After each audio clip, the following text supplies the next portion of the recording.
Your Honor, I'm 25 years old. So what part of Alabama did you grow up in that all your friends were white? Birmingham. In Birmingham. And you're 25 years old.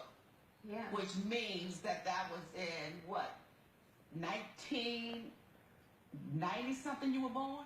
1990. And all your friends were white. Yes. So if you grew up in Birmingham, Alabama, and all your friends were white, you didn't grow up with your mother? She was barely around. She was busy cleaning up after white people. Ooh. I didn't want to live that poor life. Mrs. Johnson, when this child of yours was born, that's over here, Yes, Your Honor. where were you living? We were living in Alabama, Your Honor, and I was cleaning houses for a living, Your Honor, and so we ended up living with different white families as I had my job there. So that's why she said all her friends were white? Yes, ma'am.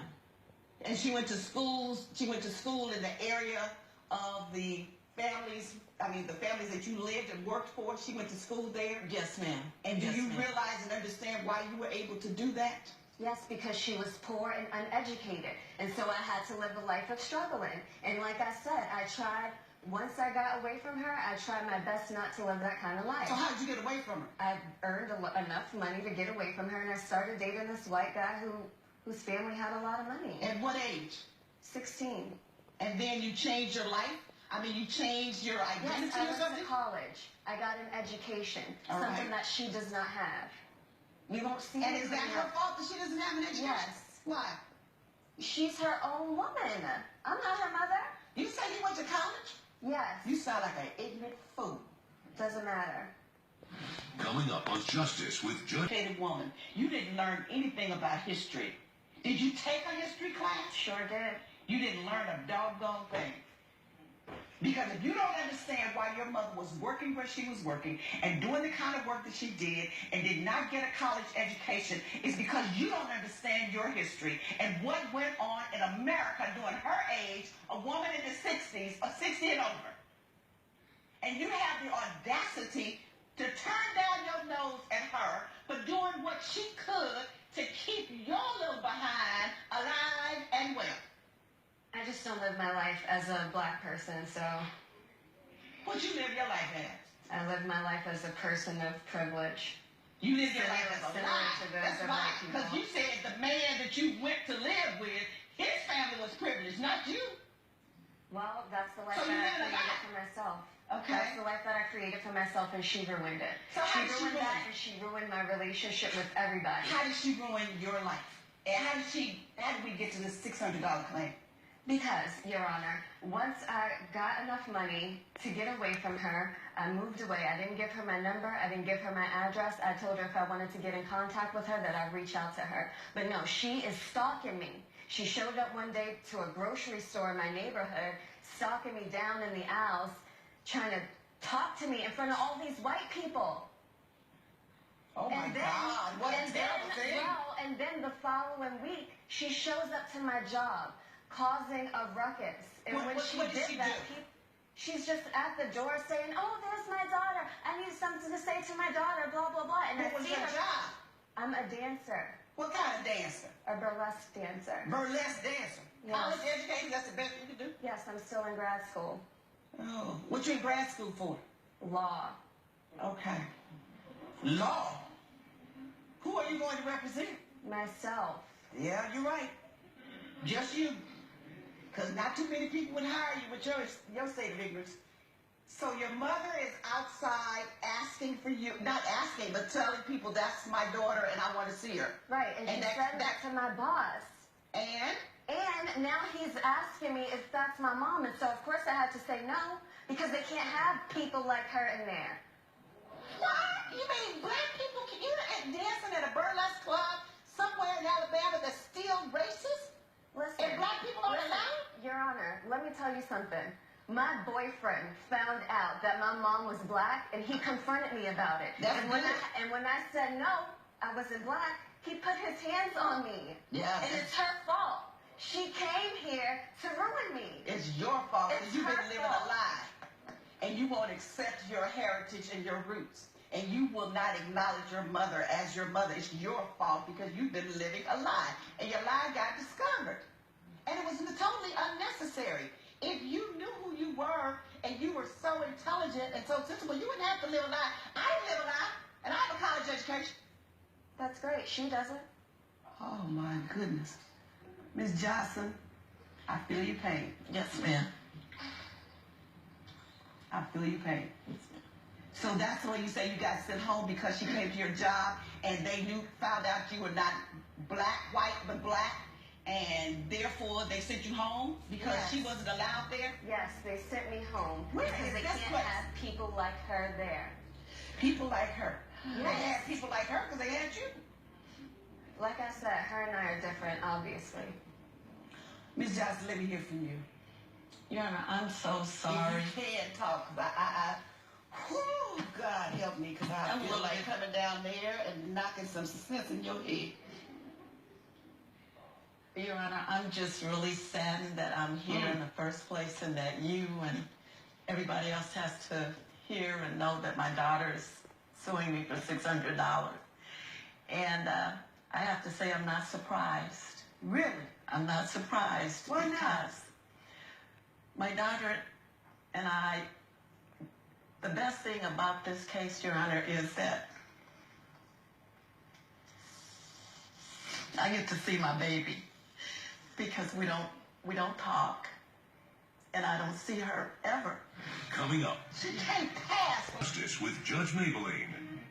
We're back with the case of Sandra Johnson, who is suing Elma Johnson for lost wages. So how did you find out where she was?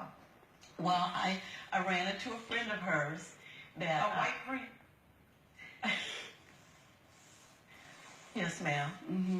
And she told me that my daughter frequented a certain grocery store, so I started frequenting the store just in hopes that I would see her because I wanted to talk to her. I wanted to see if she was healthy, that she was happy, and I knew that I would be able to tell that if I could just look into her eyes, that I would know how she was doing. She may be healthy and happy physically, but she's not healthy. Well, She's emotionally destroyed. Well, you know, Your Honor, this happened a while back because my daughter, she's never been happy in her own skin, basically. That's why I said she's emotionally destroyed. And because her father, he died shortly after she was born, and he was very light complected. And so she took her color from him. And as She's you can, not that much different than you in color. She can't pass for white. Your Honor, you must not be looking at me. yeah, but you're I'm looking at you real clear. And you know good and well you don't know because you're ignorant, but we come in all different shapes. well, I wanted my daughter to have a better life than I As did. every mother does. And, you know, she expressed to me early on that she wished that we were both white because of the challenges that she had experienced in school, and she saw that the darker skinned people she felt were having a harder time, so she didn't want that kind of life. And so We saw said that wanting more, wanting you can have more and better without missing her. yes. That's the part I don't. Rhonda, you see very much. And so when we get home, she didn't like my hair, the way that my hair looked, because as you can see, she has that beautiful, silky, straight hair. But I tried to explain to her, Your Honor, that that God created us all the way that we are, and that as long as we were healthy, that we were blessed. And it didn't matter what color that you are. You know, Yeah. and I tried to share that with my daughter, but she just didn't want any parts of me. Coming up, Why are you crying?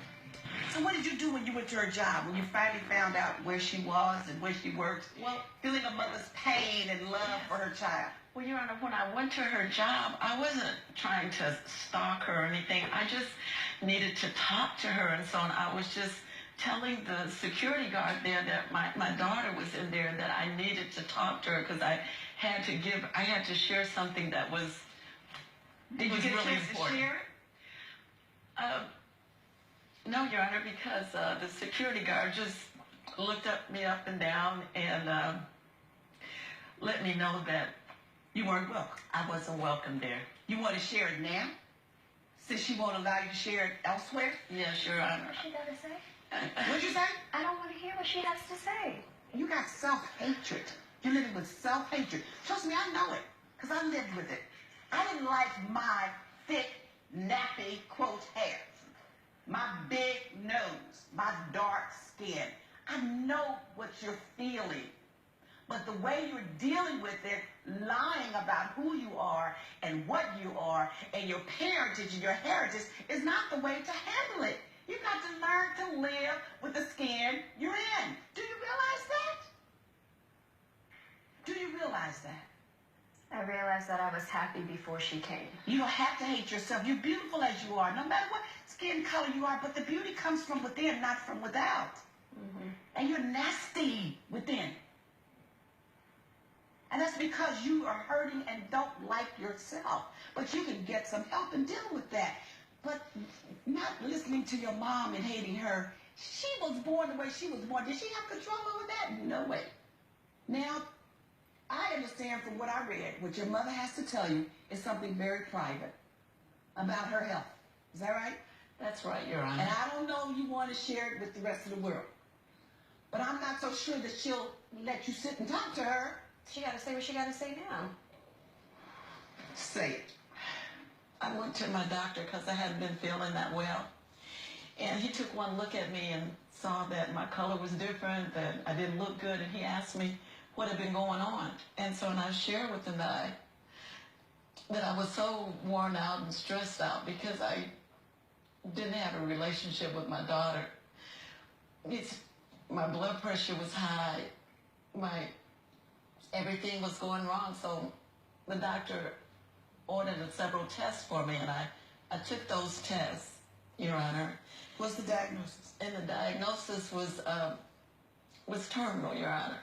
And I needed to, that's why I was at the club, Your Honor, so I could talk to my daughter and I could share with her and I could tell her what was going on with me. Because I wanted to be able to say goodbye to her before it was too late. I wanted to let her know that I loved her. I wanted her to know that I forgave her for all the hurtful things that she said to me. I love you, baby. You're always going to be my baby. I don't care what has gone on before. You know, so that's why I was there. Why are you I'm trying to get her fired. Why are you crying? I'm not crying. What you feeling? I don't know. You don't know. Judge Maybelline's verdict when justice with Order? I'm not ordering your mother to pay $600. You lost your job because you lost the night shift and the $600 because of your lies, because of your dishonesty. Had you simply said to that man, yes, that's my mother. Can I have a minute to go talk to her? He probably wouldn't have told you to go home. But that was the only way she could get to see you. You did that. So, judgment for the defendant, I'm denying your claim, but I'm ordering you to go sit down and have a conversation with your mother. If you don't want to talk, just let her talk and you listen. Now, that's the order of the court. Judge Maybelline has ruled in favor of the defendant. The plaintiff's case has been denied.